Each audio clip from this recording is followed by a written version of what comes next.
Ikawalong kabanata. Sakto namang pagtingin ko tumawag sa akin, ang isang dati kong kaklase sa minor subject na nag-shift na ng nursing ngayon sa ibang school. Nagdadalawang isip pa ako kung sagutin ko ba ito dahil nasa tabi ko si William, pero wala naman akong makitang rason para hindi ito sagutin. I pressed the answer button kahit alam kong nakatingin sa akin si William. From my peripheral view I can feel he's looking me intensely. Bahala ka. Mara, my beautiful, sexy and genius island girl, how are you? Bungad nito sa akin kaya hindi ko napigilan ang sariling mapangiti. Nai-imagine ko kasi ang pilyong mukha nito lalo na kapag ganito ka-high ang energy niya. Siguro bored na naman ito ngayon, kaya ako na naman ang ginugulo. He is RN, my friend with a beautiful pair of green eyes. RN is derived from his name Ransnian. Where are you? I wanna see you, are you free? Sunod-sunod na tanong nito. Paglingon ko kay William, nakakunot ang noo niya at saka kulang na lang mag-isang linya, ang kilay niya kaya agad kong pinigilan ang ngiti ko. Hi RN. I tried my best to make it sound casual. Ayos lang ako, heto maganda pa rin. Ikaw kumusta ka na? Naramdaman ko ang kamay ni William na humawak sa kanang kamay ko. Saka dahan-dahan akong dinala pababa sa upuan para makaupo sa kandangan niya. Kunot-noo akong tumingin sa kanya pero naging strikto at saka masungit ang ekspresyon ng mukha niya.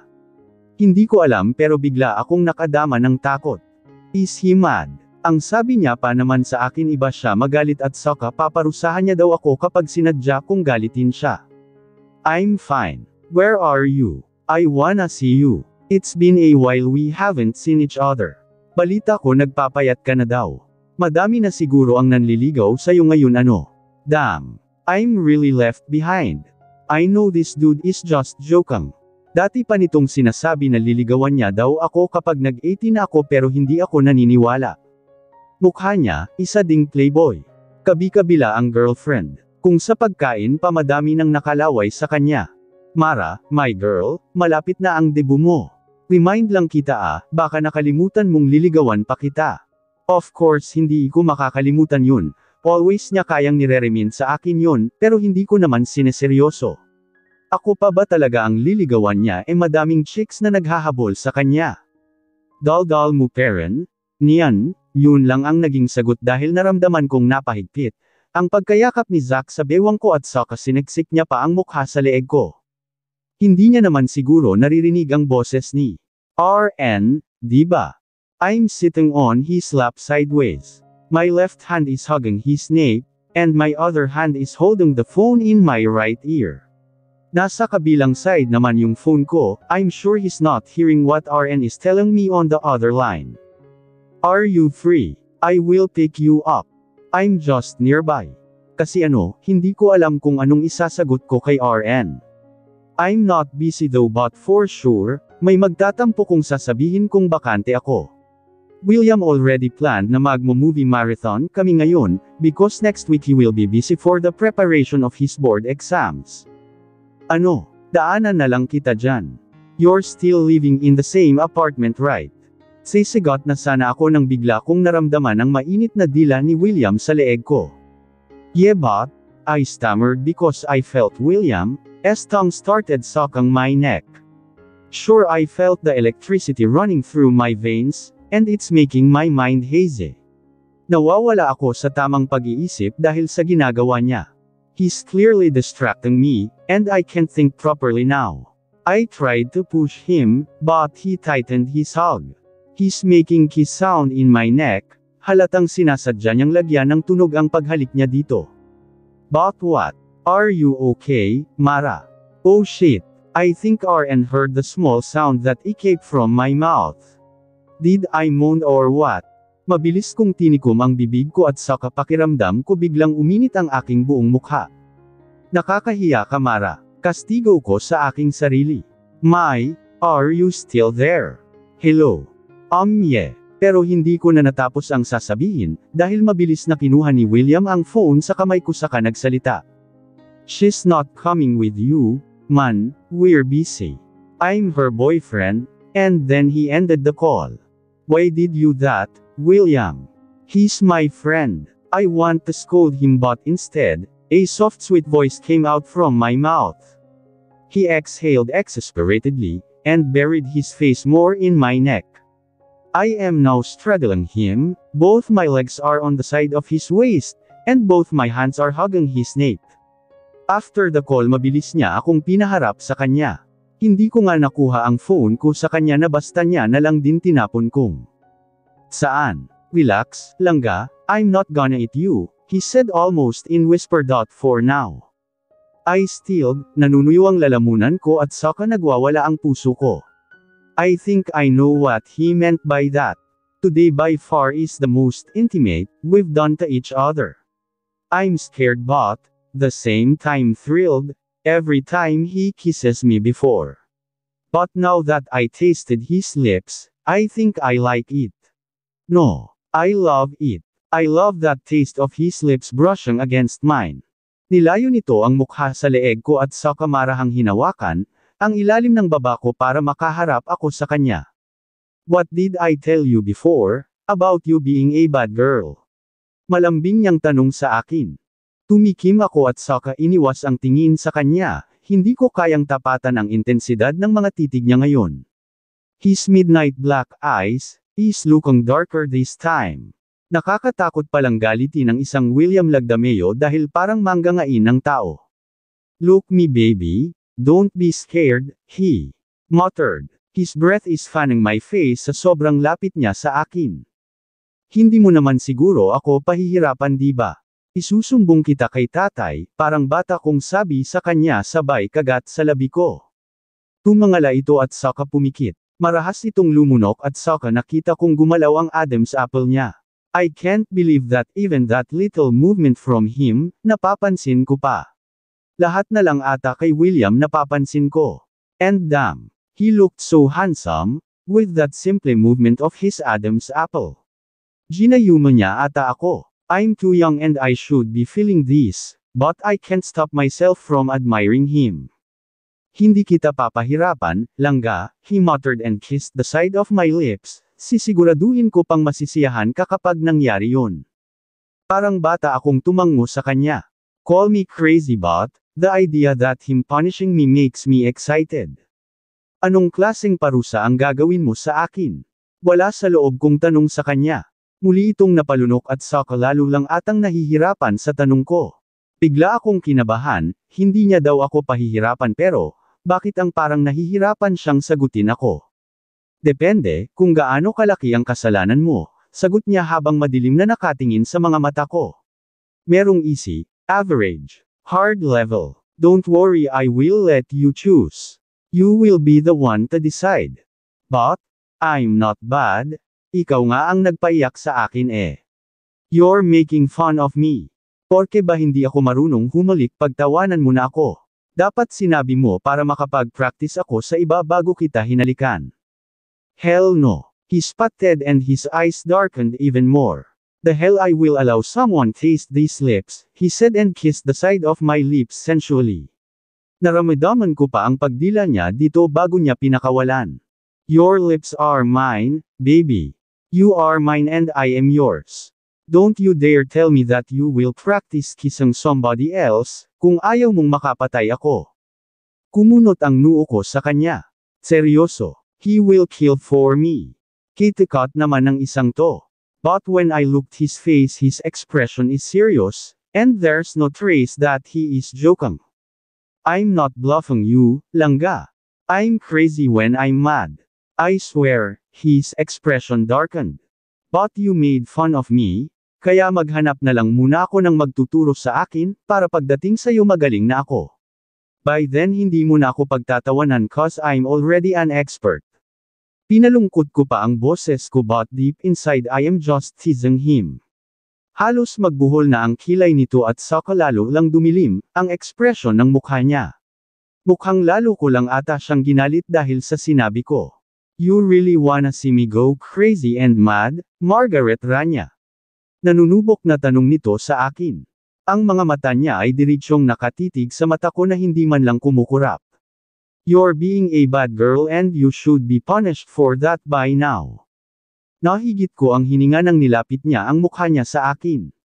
His face is too close na nararamdaman ko na, ang mainit at mabango niyang hininga na humahangin sa labi ko.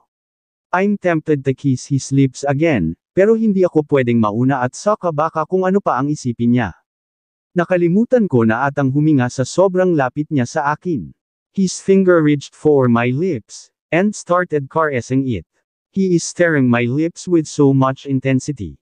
It was like he wanted to taste it again but he was just stopping himself. Sa dami kong pwedeng magustuhan, bakit ba ako nagkagusto sa isang bata, nahihirapang sabi nito. His voice sounded so sexy in my ears na, hindi ko man lang napansin ang sinabi niya but then I stopped when I realized what he just said. I'm turning 18 2 weeks from now. I'm no longer a kid, inis kong sabi sa kanya. I tried to push him but he quickly grabbed my butt, kaya lalo lang akong napadiin sa harapan niya. Yeah. He smirked and showed me his boyish smile. Do you know what will happen if I will not control myself, langga? Nagsitayuan ang mga balahibo ko nang dahan-dahan umakyat ang haplos ng mga palad niya sa likod ko. I'm just stopping myself to devour these sexy lips of yours, because you are not yet in the right age, but today I couldn't control it anymore, he said and bit my lower lip. I'm not smiling because you don't know how to kiss, but I'm smiling because I know that I took your first kiss.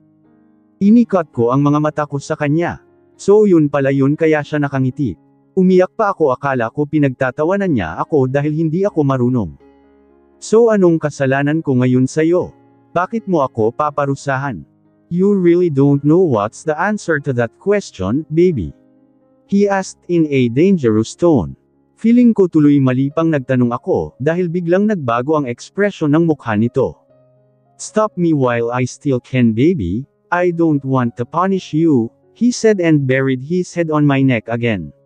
Para itong batang nagsusumiksik doon. I can feel his warm breath fanning my neck, and it's sending me different vibes. I can feel the chill every time he speaks, it's like he is introducing something new to me. Bago sa kakakaibang damdamin na ngayon ko lang naramdaman. Why? What did I do? I asked in a small voice. Halos wala na ring lumabas na boses sa bibig ko, dahil nararamdaman ko ang mainit niyang palad na marahang humahaplos sa gilid ng bewang ko, pataas sa hanggang sa ibaba ng aking dibdib. I didn't do anything bad naman, diba? You shouldn't be punishing me. Yes you did. Ha? Naguguluhan kong tanong. Ano bang ginawa kong mali? My langga is talking to another man and I'm hella jealous so, I want to strangle his neck, cause he makes you smile, he said and started kissing the side of my neck up to my jaw. I can feel his stubbles tickling me, na lalo lang atang nagpapainit sa apoy na nagsisimulang tumupok sa akin. Another sound escaped from me, when he started licking my jaw. I didn't intend to do it, but it comes out naturally from my mouth.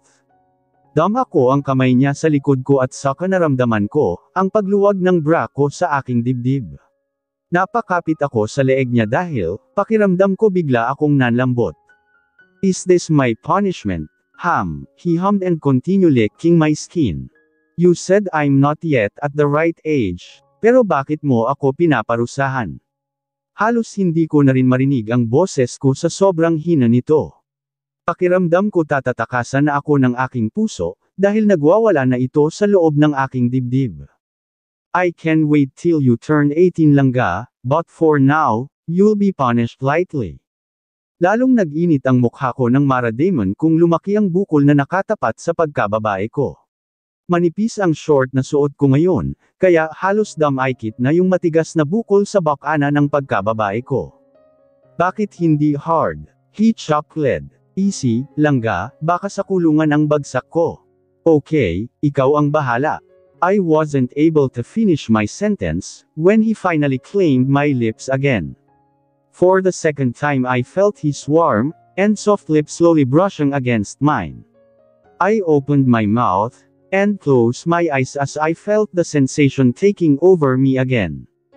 I allowed William to taste and devour my lips while his other hand caressing my waist, slowly up to my boobie to rose. It gives my body a foreign feeling. I feel hot like I'm burning. It's tempting, I craving for more. You're so beautiful, Langga. Your lips taste so sweet, and I want to kiss it every second, every minute of the day, he whispered hoarsely.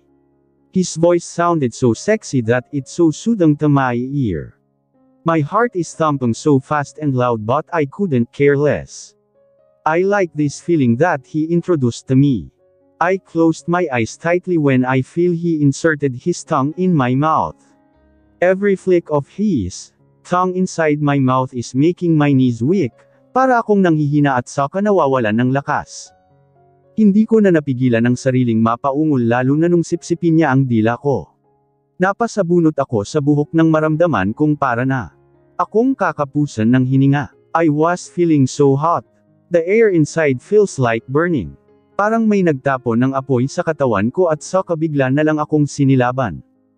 Bumaba ang kamay niya sa pangupo ko at saka naramdaman kong lalo niya akong idiniin sa kandangan niya, lalo kong naramdama ang matigas at saka malaking bukol sa loob ng pantalon niya. I feel that I'm wet down there, parang bigla na lang namasa ang pagkababae ko. Bumaba ang halik niya papunta sa pangako.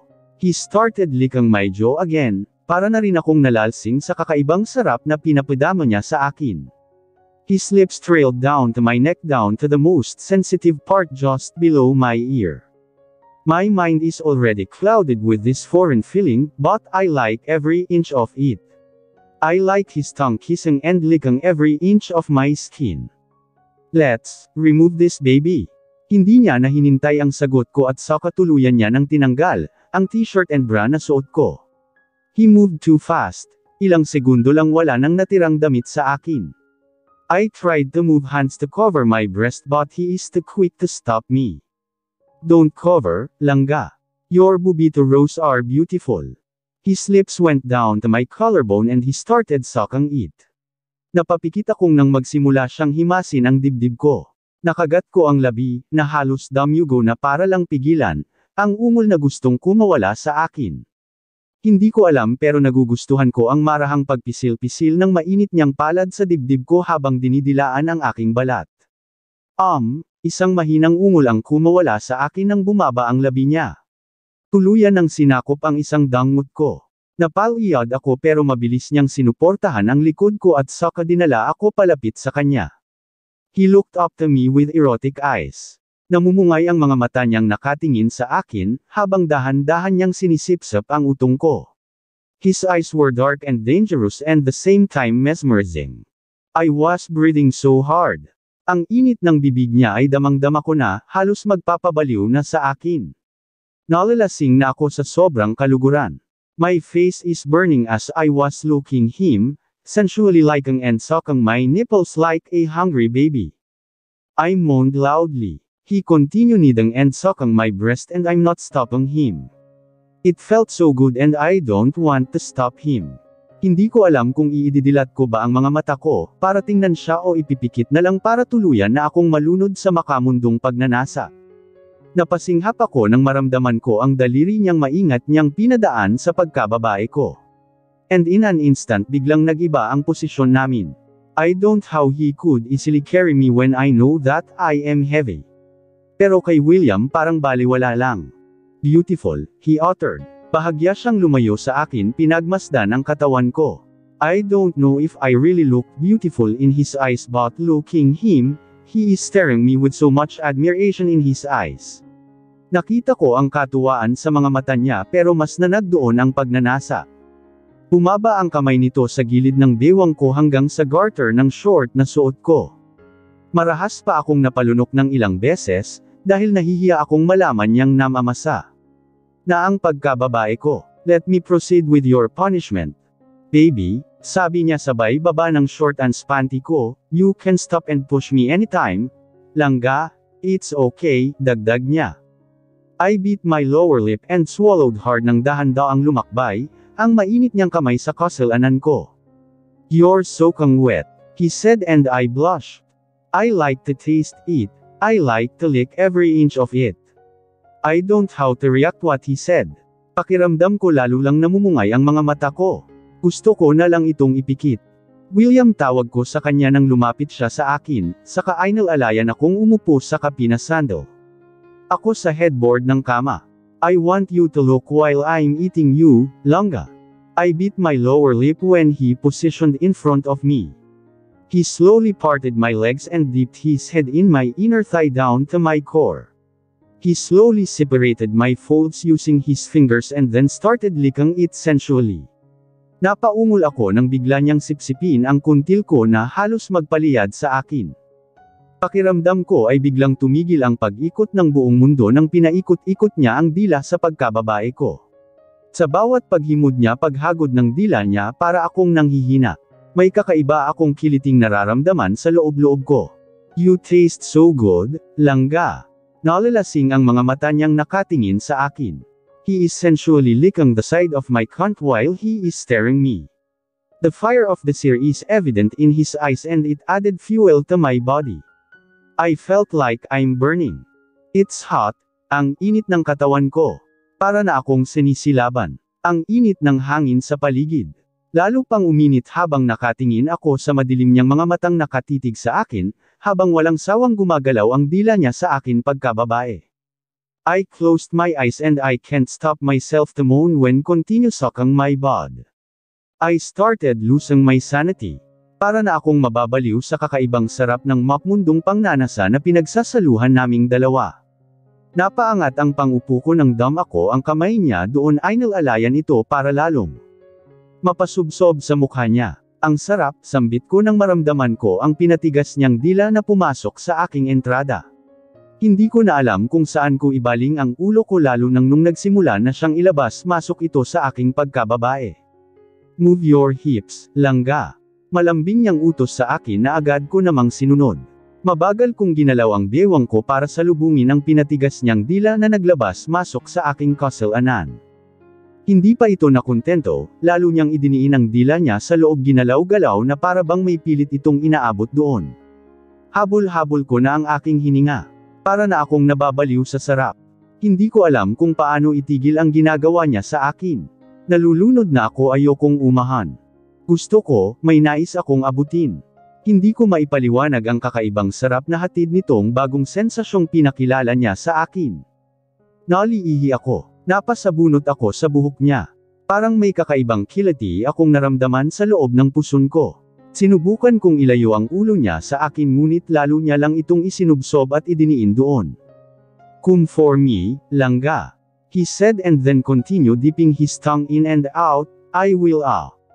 I moaned so loud when I reached a mind-blowing release. My legs were shaking, pakiramdam ko bigla akong nanghina nang lumabas ang mainit na likido. Sa aking pagkababae. This is my supreme oyster juice. I love it, Langga. Let go of my legs. Mahina kong saway sa kanya dahil patuloy pa rin ito sa paghimod sa pagkababae ko. I'm cleaning you, baby. Aniya sabay dila sa katas na lumabas mula sa akin. Isinampay niya pa ang isang paa ko sa balikat niya, walang pagdadalawang isip na dinilaan ang paligid ng hiyas ko.